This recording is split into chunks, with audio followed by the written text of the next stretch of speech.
मेरे दिमाग ने 60% क्षमता हासिल कर ली है। मुझे पता चला है कि मैं अपने शरीर के हर एक सेल को कंट्रोल कर सकती हूँ और खुद को किसी भी रूप में बदल सकती हूँ। मैं वैज्ञानिकों से कहती हूँ कि 1+1 कभी भी 2 नहीं होता। मैथ इंसानों की बनाई हुई चीज़ है, नंबर्स का एक सिस्टम जो हमने दुनिया को समझने के लिए बनाया। असल में इसका यूनिवर्स में कोई अस्तित्व नहीं है। वैज्ञानिक मेरी बात सुनकर दंग रह जाते हैं। अगर मैथ दुनिया को कंट्रोल नहीं करती तो फिर क्या करता है? मैं तुरंत एक प्रोजेक्शन बनाती हूँ जिसमें एक कार को अनंत स्पीड तक तेज किया जा रहा है।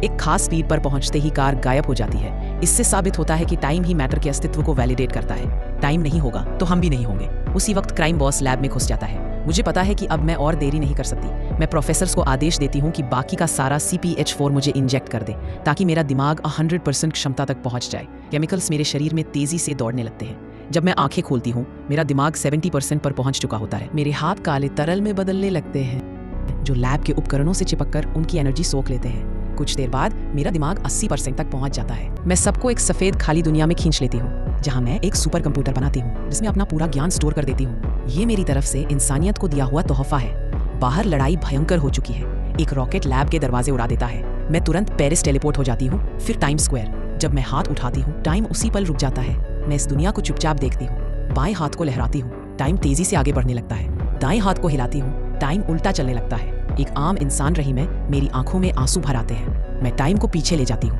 एक पल में मैं इंडस्ट्रियल एज में हूँ, फिर डायनासोर के जमाने में, फिर ट्राइबल एरा में और फिर बहुत पुराने समय में। मैं धरती के पहले इंसान से मिलती हूँ। वह भी लूसी कहलाती है। मैं उसकी तरफ उंगली बढ़ाती हूँ। जैसे ही हमारी उंगलियां छूती है मैं ब्रह्मांड में पहुंच जाती हूँ। टाइम तेजी से और पीछे जाता रहता है। मैं सूरज की पहली किरण को जन्म लेते देखती हूँ। धरती तेज रफ्तार से घूमने लगती है।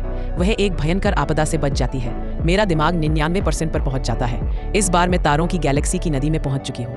मैं अनगिनत रंग बिरंगे उल्कापिंड, एनर्जी, वार्म होल्स और स्पेस स्टेशंस देखती हूँ। क्राइम बॉस अंदर घुस जाता है। आखिरकार मेरा दिमाग 100% पर पहुंच जाता है। मेरा शरीर हमेशा के लिए गायब हो जाता है। जो कंप्यूटर मैंने पीछे छोड़ा था वह धड़काने लगता है और प्रोफेसर को एक USB ड्राइव पकड़ाता है। उसमें पूरी इंसानियत का ज्ञान और ब्रह्मांड से परे के सारे राज मौजूद हैं।